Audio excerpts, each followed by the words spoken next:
Well, hello, friends. Mark Holmes here with my buddy Cowboy Joe Boo, as well as Joe Bear in the house. And as always, I want to thank you guys for watching, commenting, subscribing, and being part of the Joe Boo Sports Report. Without you guys, I'd go crazy without you guys.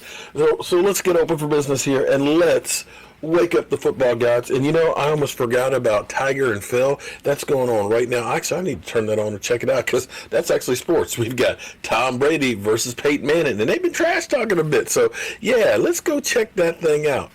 So before I do go check that out, I'm going to do a little rant today. For all you Dak Prescott haters, you can go ahead and start commenting, oh, here we go, another defending the garbage-ass quarterback, Dak Prescott. That's all your channel is, defending Dak, because you're not a Dallas Cowboy fan, you're just a Dak Prescott fan. Well, why don't you and Dak Prescott just take your happy ass on out of here, because we don't need you. Go ahead. Go ahead and do those comments and stuff. But you know what? I'm going to make it my mission to prove the jackasses wrong. I'm going to do it, okay? I'm going to have credibility in what I say. And we have Colin Cowherd. I keep, for some reason, I keep thinking of cowturds when I think of Colin. I just do. I'm sorry. I apologize. It's a Freudian slip. But he has made it his mission to be, to take Stephen A. Smith's place as Cowboy Dak Prescott hater number one. He even has a segment called Diss Dak. Now, I don't know, maybe the term dissing has changed from when I was in college. When you diss somebody back in the days, in the 80s, you don't like to be dissed. It was turning, basically cutting somebody down, throwing them up under the bus. And that's what Colin Cowherd constantly does. He literally went through on his Diss and Dak segment, was going through all of the quarterbacks that he would take ahead of him, including Baker Mayfield. And they say, well, Dak Prescott, with all of the parts and things that they have around him, he didn't lead up to, winning. He failed. So it's interesting, because I just want to go ahead and take just a different look at this, because last I checked, there was only one Super Bowl champion every year, and that there's only been 54 Super Bowl champions in the history of the NFL out of 32 teams a year. So 32 times 54, what's that, somewhere like 1,700 teams?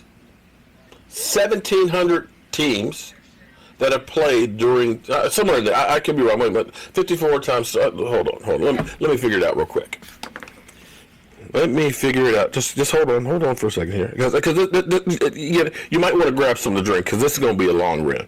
So 54 Super Bowl seasons times, well, it wasn't 32 teams the whole time. That comes out to 1728. So minus when there was, before Jaguars, before there was Carolina Panthers, before there was a Tampa Bay and a Seattle. So somewhere around 1,650 teams that have played during the Super Bowl era, which has come down to 54 champions. Okay. All right. So our whole thing with Dak Prescott, I'm looking at Dak Prescott, and, he failed in key moments. He didn't deliver the victories, and he had all these pieces around him. He had Zeke Elliott.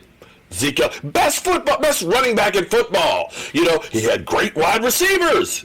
Amari Cooper, Michael Gallup, Randall Cobb. Okay, best offensive line in football, and yet he failed. That's his premise. So I ask you a question here. Let me just ask you a question here. I can understand that, there were expectations for this team to succeed. Believe me, I definitely agree. And I'm let down. Well, I'm let down, but I'm also happy that the season ended the way it did, because it brought in new blood and a new attitude. If the Dallas Cowboys beat the Eagles and made the playoffs, Jason Garrett would still be here. And I, for one, look at that game as the Eagles as a victory, because that victory was getting rid of Jason Garrett. We were stuck in a rut. It's like a marriage that just keeps going through the motions time after time after time. They're there because, well, we got to be here. I got no place else to go. And you just are, but you know, it's not going to get any better. You know what to expect. Unless something major happens that's traumatic where you finally hit rock freaking bottom and you got to say, you know what? I can do bad by myself. I got to make a change. I got to do something different. Or else I'm forever going to be stuck in this rut. So in essence, the Philadelphia Eagles, if we go through in the next couple of years, we win a Super Bowl, we got to point to it and say, thank you very much, Philadelphia Eagles, because you are the ones that brought change to our organization. But be that as it may, forget about that. As we go through and we listen to what Cowherd says, with all of those weapons that Dak Prescott has available to him, they didn't succeed. They were 8-8. They couldn't beat playoff teams. Right? Well, let me ask you this. Why haven't you said that about Matt Ryan? Isn't that kind of the same situation? Doesn't he have, like, Calvin Ridley? You know, wasn't he the highest drafted receiver in 2018? Julio Jones, another incredible wide receiver. They went 7-9. You could actually look back with Matty Ice, and other than that Super Bowl run where they choked in the end and they gave up the biggest lead in the history of the Super Bowl, take a look at his playoff records. But okay, all right. I know what they'll say. Well, he didn't have the defense. Because, see, we'll make excuses for other guys. Right? Right? Because that's what they do. They will give breaks to other guys that they won't give to Dak Prescott. So let me ask this one. Forget Matty Ice, okay? Because what it'll be is, well, he didn't have the running back. He didn't have an elite running back like Zeke Elliott. His offensive line wasn't that good, and, you know, well, they played against New Orleans. They had a tough division.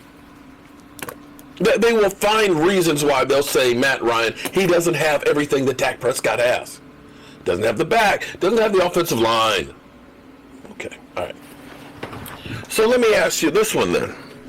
As we go through, and Colin Cowherd, and Colin, if you ever want to debate this, I would love to debate you one-on-one, but I know that's not going to happen. But as you go through with this hate to Dak Prescott, you know, he's got the best offensive line of football, which I kind of challenge that notion. Yes, at one time we did have the best offensive line of football. I will not lie. It was literally the Great Wall of Dallas 2. 2014, 2015, 2016. It was stability across that line. It was Tyron Smith, who didn't miss games.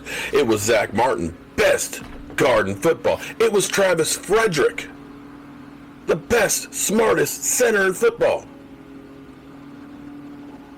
Even Doug Free wasn't great, but he was pretty damn good. And you had Ron Leary, had the best couple of years of his career. That was an incredible offensive line, and it showed in 2016. But since that time, that offensive line has been in major flux. You took Lyle Collins from being a guard to being a tackle. Lyle Collins, hey, ask my man Vash Lombardi last year. Vash Lombardi was ready to push Lyle Collins over a cliff. He was ready to take anybody over Lyle Collins. Connor Williams, yeah, he was a high draft pick. Connor Williams has been hurt 2 times in the 2 seasons he's been here. Zach Martin, 2018, played on one leg, missed time. Tyron Smith, every year now he misses like 3 games, and some of the ones he's playing, he's got back issues and injury problems. And when Connor Williams went out, you had Xavier Salafalo, journeyman offensive line, take over. You had Travis Frederick miss a season because of Hillian Bars, and you had Joe Looney start at center. Joe Looney played really well. He did. For a guy, first day, he's good. We're going to depend on him again. And when that same offensive line, Zach Martin goes out, you had Connor Williams come back from injury, play that guard spot. opposite where he had been playing. So in your starting offensive line, you had Lyle Collins, who the jury was out in 2018. You had Xavier Salafalo getting his first starts in football. You had Joe Looney, and you had Connor Williams coming back from injury, and you had Tyron Smith. Is that the best offensive line in football? We had another game this year where you had Tyron Smith and Lyle Collins, along with Amari Cooper, who ended up getting hurt a couple of plays into the game, missing. So make sure you get the whole picture here on that whole best offensive line. And as far as best back, how about we go north of Dallas? How about we go to Cleveland? Let me ask you this, because as we go through and we talk about the failure of Dak Prescott, all Dak has to do is show up. That's all he has to do. And yet he failed. He failed with 4,900 and some odd yards. He failed. He failed with 30 touchdown passes. He couldn't lead that team to victory when it counted most. Okay, I got that. So let me ask you this. If a quarterback just has to just show up, if you have all these weapons and things, the dynamics are all there, any quarterback can just step in and do great things and will automatically lead you to a Super Bowl. Let me ask you about Cleveland. And I know a lot of you are going to be like, Cleveland? you're talking about Cleveland? You're comparing, oh, wow. No, actually, let's talk about Cleveland. Running back. They don't have Zeke Elliott? No. They have Nick Chubb. Nick Chubb, who got 1,494 yards, averaged 5 yards a carry. Let me say that again. 1,494 yards, 5 yards a carry. Compared to Zeke last year, Zeke had 1,357 yards at 4.5 yards a carry. So every time Nick Chubb carried the football, he carried the football a half a yard further than Zeke Elliott. Interesting. Wait. Oh, wow. And guess what? Tyreek Hill was his backup running back. Tyreek Hill, who the 2 seasons before when he was at Kansas City, ended up with over 2,000 yards rushing. That was the backup. So between the two of them, they had over 1,700 yards on the ground. The whole premise is you've got a great running attack, so of course it's easy for the quarterback. Oh, but wait. The Cowboys, they had great receivers. The Cowboys had great receivers, so you can't. That's it. It wasn't Dak Prescott. So hold up. Jarvis Landry, is he a scrub? Odell Beckham Jr. Odell, reach for the sky, catch the ball with one hand. Is he a scrub? Is that a scrub? To me, that's 2 really good wide receivers. Right? And then we always talk about, great quarterbacks elevate the players around them. So I'm going to say, when I look at the Dallas Cowboys, because I can't say that Odell Beckham or Landry are better because of Baker Mayfield. But I got to tell you, when I look at the Cowboys receivers, Amari Cooper definitely is playing better here in Dallas than he was with Derek Carr with with the Oakland. I have to look at Randall Cobb, who had the best year since 2014, who had Aaron Rodgers throwing to him with Dak Prescott. I was able to get a big fat contract with the Texans. And I have to look at, let's take a look at Michael Gallup. Because here's what's interesting. Hold up, wait. Let's see. Nope. Oh, here we go, right here. Here's what's interesting. Michael Gallup. We look at Michael Gallup. Man, he's a stud. He's a great receiver. Coming out of college, he wasn't known as that guy.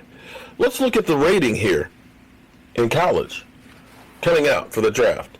Calvin Ridley, thought to be the best, prospect out there. Number 2, Cortland Sutton, out of SMU. DJ Moore, out of Maryland.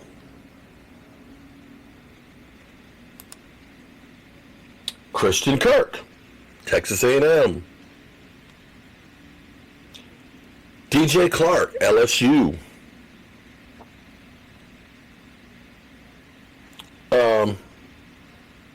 St. Brown, Notre Dame.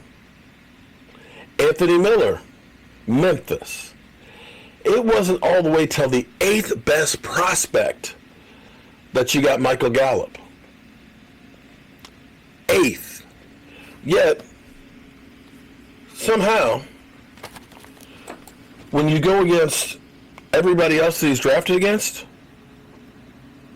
16.3 yards per reception, 8 TDs, 1,614 yards. He's in the mix. He's got the highest per catch completion of anybody in his draft. Yardage-wise, DJ Moore is leading with 1,963 yards, but he's got about 40 more targets than Michael Gallup. And that puts Michael Gallup as 3rd. There's the numbers right there. The only 2 drafted receivers in his draft that have more yards are DJ Moore and Cortland Sutton. And both of those guys had more opportunities. Michael Gallup had 181, DJ Moore had 217, Cortland Sutton had 208. Now, Calvin Ridley, you could say he's had 127 targets and has about the same amount of yards and has more touchdown receptions. But to take a guy who's the 8th best prospect and put him in the top of his class, to me says that quarterback actually elevated guys that didn't have that pedigree. Am I wrong on that? Now, I'm not saying I'm happy with the way the season went, but clearly there's other narratives here when we're dealing with the cowherd. And it's bullshit that they're putting out there. They're setting a narrative and giving you a picture and a snapshot, and then they're trying to prove their point by not giving you the whole picture. And unfortunately, we have too many fans out there that fall into it. A lot of you guys are like, hey, I'll take, Baker Mayfield over Dak Prescott. If he had this talent, he'd be in the Super Bowl. Well, he did have that talent. He had a running back that did better. He had wide receivers that are thought to have been better than what we had. So let's keep it real, man. Let's stop the Dak hate. All right? And let me go check out the golf match. See you guys.